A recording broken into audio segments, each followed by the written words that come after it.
The clean and jerk. Many people with hip pain deal with, that pinching sensation, deal with that pain that they get as they hit that rock bottom of that heavy clean.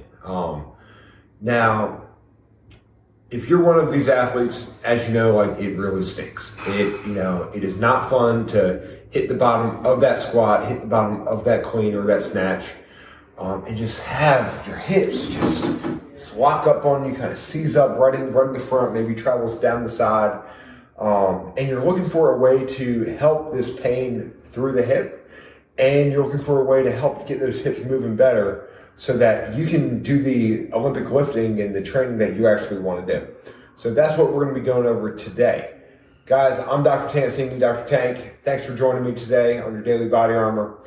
If you haven't done it yet, subscribe to the channel. Make sure you never miss a way to miss me or Dr. Brett come at you with a way to absolutely thrive and crush life. Okay? So now, today, what we're going to be doing to get the hip working is a simple hip circle. Okay? Now, what we're going to have you do is you're going to try and pull that rib cage down towards that belt line. Okay? Because we really want that hip moving on that nice, stable, braced midline, okay?